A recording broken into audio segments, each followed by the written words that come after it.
मित्रों नमस्कार। आज हम ऑनलाइन क्लासेस के अंतर्गत क्लास 12वीं सब्जेक्ट बायोलॉजी का अध्ययन करेंगे। पढ़ाने से पहले मैं आप लोगों को एक एडवाइस देना चाहता हूं। जैसे कि मैं विशेष रूप से वर्तमान में 12वीं बायोलॉजी को पढ़ा रहा हूं और अपना वीडियो बनाकर अपने यूट्यूब लिंक का नाम है बायोलॉजी क्लास प्रमोद यादव, इसमें मैं अपलोड कर रहा हूं। ठीक है, तो मेरे जितने भी कहना चाहिए जो सब्सक्राइबर है, मेरे स्टूडेंट्स हैं, जो पढ़ने वाले स्टूडेंट्स हैं, सबके मन में यही है कि 12वीं बायोलॉजी में हमको 90+ में अंक कैसे लाएं। तो 12वीं बायोलॉजी में 90 से अधिक अंक लाना कोई बहुत बड़ी बात नहीं है, क्योंकि मेरे पुराने स्टूडेंट वो बहुत स्टूडेंट है जो 90+ में अंक लाए हैं। यहाँ तक कि 12वीं बायोलॉजी में 98 तक नंबर लाए हैं, 95, 98 तक। तो मेरे ख्याल से 12वीं बायोलॉजी में 90+ अंक लाना कोई बहुत बड़ी बात नहीं है। यदि आपको 90+ में अंक लाना है तो आप लोग लगातार मेरे YouTube चैनल को देखते रहिए। प्रतिरोज आप लोग मेरा 2 वीडियो देखिए, आपका अवश्य ही 90+ मार्क जरूर आएगा। ठीक है जी, इसी शुभकामनाओं के साथ मैं आज का चैप्टर शुरू करता हूं। आज का चैप्टर का नाम है मोलिकुलर बेसिस ऑफ इनहेरिटेंस, वंशागतिकी का आणविक आधार। इससे हम लोग पहले जो पढ़े थे मेंडल लॉ पढ़े थे, मतलब आनुवांशिकी का सिद्धांत, वंशागतिकी का सिद्धांत। उसमें कहने चाहिए हम लोग विशेष रूप से वंशागतिकी का अध्ययन किए थे, फादर ऑफ जेनेटिक्स मेंडल। तो मेंडल ने कहने चाहिए उनका अधिकांश प्रयोग पौधे पर था, उनका प्रयोग जंतुओं पर नहीं था। लेकिन जब मेंडल ने आनुवांशिकी का नियम दिया था तो उस समय ये क्रोमोसोम क्या है, जीन क्या है, डीएनए आरएनए क्या है, माइटोसिस डिवीजन, मियोसिस डिवीजन, ये सब क्या है, ये पता नहीं था।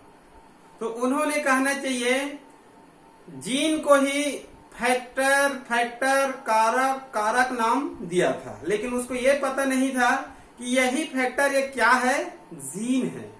आगे चलकर कहना चाहिए 1888 के आसपास वाल्डेयर एवं हाफमिस्टर ने पहले खोजा था, फिर वाल्डेयर ने कहने चाहिए गुणसूत्र नाम दिया। फिर बाद में कहने चाहिए 1909 में जोहानसन, इन्होंने जीन का खोज किया। बाद में 1953 वाटसन एवं क्रिक, इन वैज्ञानिकों ने मिलकर कहने चाहिए डीएनए का मॉडल बनाया। ठीक है, तो आनुवांशिकी का जो मोलिकुलर बेसिस है, आणविक आधार है, इसमें हम लोग विशेष रूप से डीएनए और आरएनए और प्रोटीन सिंथेसिस और जेनेटिक कोड, इनका ही अध्ययन करेंगे। डीएनए का संपूर्ण अध्ययन, आरएनए का तीनों प्रकार का अध्ययन करेंगे, प्रोटीन सिंथेसिस का अध्ययन करेंगे, जेनेटिक कोड का अध्ययन करेंगे और जीन की क्रिया का नियमन कैसे होता है ओपेरॉन मॉडल की सहायता से। इतने का इस चैप्टर में अध्ययन करना है। तो हम शुरू करते हैं वंशागतिकी का आणविक आधार से। क्लियर? पहले मैं बताता हूं इसका इंट्रोडक्शन।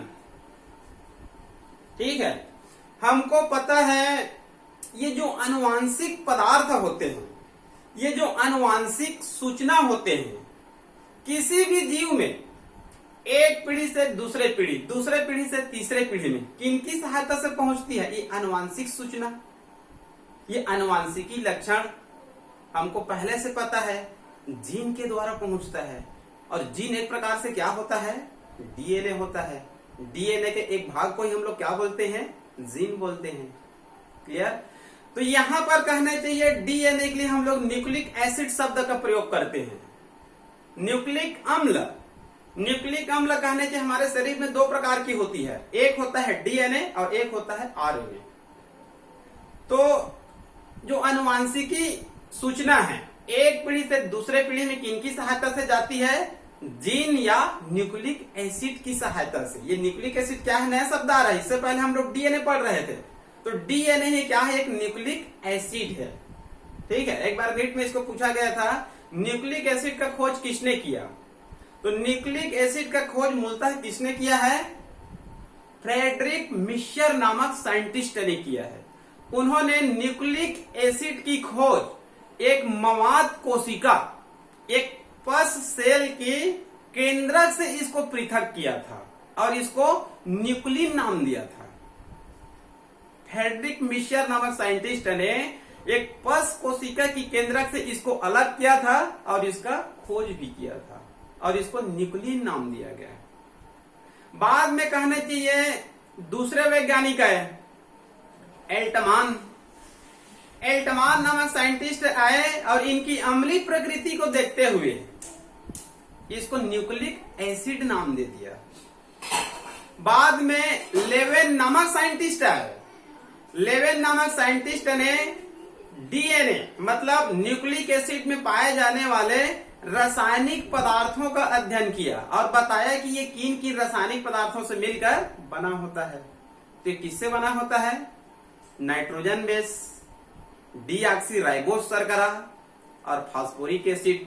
मुख्य रूप से कहना चाहिए 3 पदार्थों से मिलकर बनी होती है। पहला होता है नाइट्रोजन बेस, आगे चलकर विस्तृत पढ़ेंगे।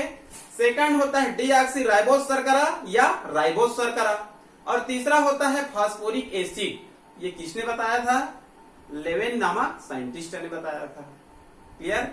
उसके बाद कहने चाहिए 3 वैज्ञानिकों के बाद एक सामान्य रूप से डेफिनेशन दे दिया गया, परिभाषा दे दिया गया।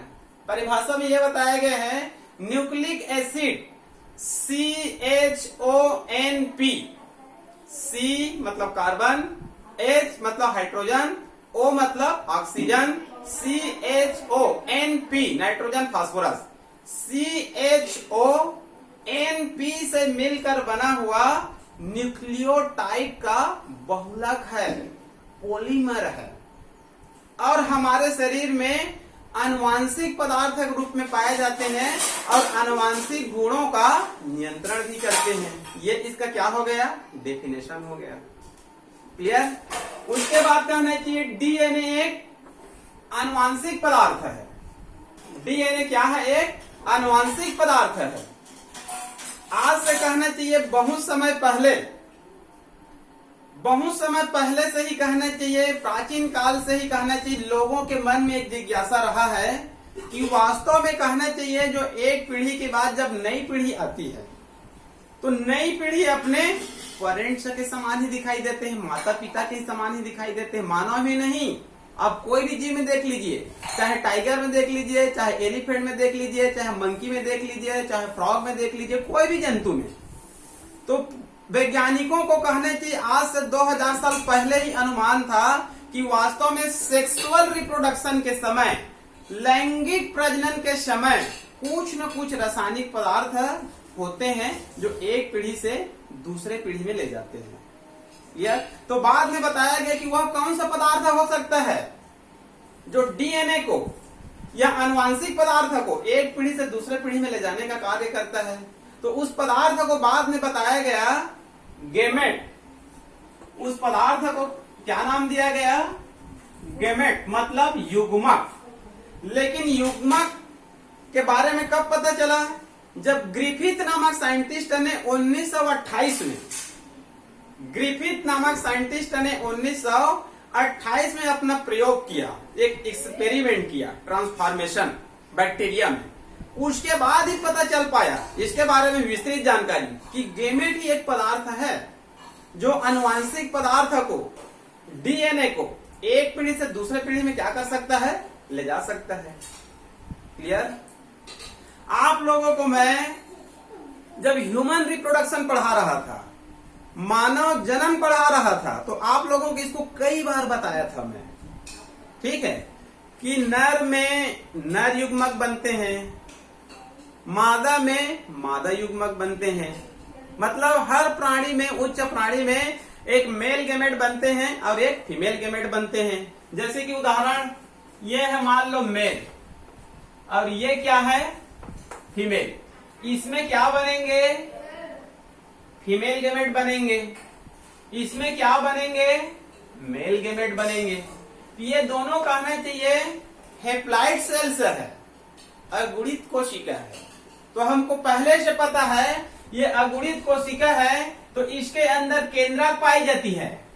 ये अंदर वाले भाग को हम लोग क्या बोल सकते हैं? न्यूक्लियस कहेंगे, केंद्रक। ठीक है। और इस न्यूक्लियस के अंदर क्या पाई जाती है? क्रोमोसोम। इस क्रोमोसोम के अंदर क्या पाई जाती है? डीएनए। और डीएनए के भाग को हम लोग क्या बोलते हैं? जीन। वही पोजीशन इसमें होता है। ये अग्र भाग को हम लोग क्या बोलते हैं? न्यूक्लियस कहते हैं। न्यूक्लियस के अंदर क्या होती है? क्रोमोसोम्स होती है। क्रोमोसोम्स के अंदर क्या होती है? या क्रोमोसोम को कहना चाहिए छोटे से टुकड़े को क्या बोल सकते हैं? जीन बोल सकते हैं। और ये जीन या डीएनए, जीन या डीएनए क्या है? अनुवांशिक पदार्थ है। तो ये कहना चाहिए मेल है और ये क्या है? फीमेल है, मतलब माता पिता है। जब दोनों का कहना चाहिए हैप्लॉइड सेल्स आपस में फर्टिलाइजेशन करते हैं और आगे चलकर कहना चाहिए डिप्लॉयड जाइगोट का निर्माण करते हैं। डिप्लॉयड जाइगोट का क्या करते हैं? निर्माण करते हैं। तो इधर कहना चाहिए मेल का अनुवांशिकी लक्षण इसमें आ गया, फीमेल का अनुवांशिकी लक्षण इसमें आ गया। मतलब दोनों का अनुवांशिकी लक्षण इधर से कहना चाहिए 23 क्रोमोसोम, इधर से 23 क्रोमोसोम, और यहाँ पर नहीं बनने वाले चाइल्ड में क्रोमोसोम की संख्या 46 है। इधर से 20,000 जीन, इधर से 20,000 जीन, लगभग कहना चाहिए 40,000 के आसपास जीन इसमें आते हैं। तो इस कहना चाहिए जाइगोट, ये जाइगोट आगे चलकर कहना चाहिए भ्रूण बनाती है, भ्रूण से कहना चाहिए चाइल्ड बनती है, हम बनते हैं। ठीक है। तो हमारे शरीर में मेल का भी लक्षण और फीमेल का भी लक्षण। तो इस प्रकार से कहना चाहिए वैज्ञानिकों ने ग्रिफिथ के प्रयोग के बाद ही बताया कि कुछ न कुछ पदार्थ होते हैं जो सेक्सुअल रिप्रोडक्शन के समय एक पीढ़ी से दूसरे पीढ़ी में जाते हैं। ये तो पहले भी अनुमान था, लेकिन स्पष्ट नहीं हो पाया था। ये 1928 में जो प्रयोग किया गया उसके बाद ही क्लियर हो पाया। ठीक है। तो अब तो कहना चाहिए क्लियर हो चुका है कि डीएनए ही क्या होता है? आनुवांशिकी पदार्थ होता है। लेकिन डीएनए का केमिकल नेचर, रासायनिक प्रकृति कैसे होती है ये भी पता नहीं चल पाया था उस समय 1928 के आसपास। तो कई वैज्ञानिकों ने मिलकर ये बताया कि उस पदार्थ को हम लोग डीएनए कह सकते हैं जिसमें कम से कम 3 लक्षण अनिवार्य रूप से पाया जाना चाहिए। उसी पदार्थ को हम लोग डीएनए बोलेंगे, आनुवांशिक पदार्थ बोलेंगे जिसमें कम से कम कितना लक्षण पाया जाना चाहिए? 3 लक्षण। तीनों लक्षण को याद रख लेंगे। पहला लक्षण है उसमें आनुवांशिक गुण धारण किए की क्षमता होना चाहिए और आनुवांशिक गुणों को कंट्रोल मतलब नियंत्रण करने की क्षमता होना चाहिए। मतलब वो आनुवांशिकी लक्षणों को धारण कर सके और आनुवांशिकी लक्षणों को हमारे शरीर में क्या कर सके? कंट्रोल कर सके, पहला। दूसरा है इस पदार्थ में सेल्फ रेप्लिकेशन, स्वयं दुगुणित होने की क्षमता होना चाहिए। सेल्फ रेप्लिकेशन ये डीएनए में होता है। क्लियर। तीसरा इसमें कहना चाहिए म्यूटेशन होने की क्षमता होना चाहिए, उत्परिवर्तन होने की क्षमता होना चाहिए। तो ये तीनों लक्षण किसमें पाई जाती है? डीएनए में पाई जाती है। अतः डीएनए को ही क्या कहा गया आगे चलकर? जेनेटिक मटेरियल, आनुवांशिकी पदार्थ। बाद में कहना चाहिए कुछ साइंटिस्ट आए और इन साइंटिस्टों ने कहना चाहिए एक और देने का प्रयास किए कि डीएनए के साथ में हम लोग प्रोटीन को भी क्या कह सकते हैं? आनुवांशिक पदार्थ बोल सकते हैं। लेकिन कई वैज्ञानिकों ने कहना चाहिए इसका क्या किया? विरोध किया। क्यों विरोध किया? क्योंकि प्रोटीन में इन तीनों लक्षण नहीं पाए जाते हैं। मतलब इसमें सेल्फ रेप्लिकेशन की क्षमता इसमें नहीं पाई जाती है। अतः प्रोटीन को आनुवांशिक पदार्थ नहीं कहा गया। क्लियर। आजकल कहना चाहिए डीएनए ही आनुवांशिक पदार्थ है। इसके लिए कहना चाहिए वैज्ञानिकों के पास कई प्रमाण मौजूद है। तो इस नई सिलेबस में डीएनए का आनुवांशिक पदार्थ है, उसके बारे में 2 प्रयोगों को बताया गया है और 2 प्रयोगों के आधार पर यह बताया गया है कि डीएनए ही क्या है, आनुवांशिक पदार्थ है। तो यहाँ पर 2 प्रयोगों का पहले नाम याद कीजिए, उसके बाद इसका अध्ययन करेंगे। पहला प्रयोग है ग्रिफिथ का प्रयोग। पहला प्रयोग है ग्रिफिथ का प्रयोग, सन याद रख लेंगे 1928। ग्रिफिथ का प्रयोग 1928। बैक्टीरिया को याद रख लेंगे, कई बार इसको नीट में पूछा जाता है। ठीक है, बैक्टीरिया का नाम है डिप्लोकोकस न्यूमोनी। बैक्टीरिया का नाम है डिप्लोकोकस न्यूमोनी। ये ऐसा बैक्टीरिया है जो बच्चों में क्या रोग उत्पन्न करता है, न्यूमोनिया, सर्दी। क्लियर। और इस प्रयोग का नाम क्या है, ट्रांसफॉर्मेशन। प्रयोग का नाम क्या है, ट्रांसफॉर्मेशन, मतलब बैक्टीरिया में ट्रांसफॉर्मेशन। ग्रिफिथ का प्रयोग 1928। दूसरा प्रयोग का नाम याद रख लेंगे, हर्शे एवं चेज का एक्सपेरिमेंट। हर्शे एवं चेज का एक्सपेरिमेंट 1952 के आसपास। क्लियर। इन्होंने अपने प्रयोग में किसका प्रयोग किए थे, एक है बैक्टीरिया का नाम, इस बैक्टीरिया का नाम याद रख लेंगे आप लोग, ई कोलाई। ई कोलाई ये हमारे बड़ी आंत में पाई जाती है, कोलन में पाई जाती है। और दूसरा एक वायरस लिया था, वायरस का नाम है बैक्टीरियोफेज, जीवाणु भोजी। जीवाणु भोजी एक जीवाणु नहीं है, जीवाणु भोजी इंग्लिश में बैक्टीरियोफेज एक क्या है, ये वायरस है। जीवाणु भोजी, जीवाणु को भोजन के रूप में ग्रहण करने वाला। क्लियर। तो इन दोनों प्रयोगों से यह सिद्ध हो जाएगा कि डीएनए ही क्या है, एक आनुवांशिक पदार्थ है। क्लियर। इसके लिए मैं आप लोगों को एक चित्र बता रहा हूं, ठीक है, क्योंकि चित्र बनाने में मेरे को बहुत टाइम लगता है, तो इसके लिए मैं एक चित्र बनाया हूं। वो चित्र आप लोगों से सुंदर बनना चाहिए, क्योंकि बायोलॉजी में ये देखा गया है जहां पर चित्र है वहां पर आप बहुत अच्छे से चित्र बनाएंगे, तब आपको पूरे में पूरे नंबर मिलेगा। ठीक है जी।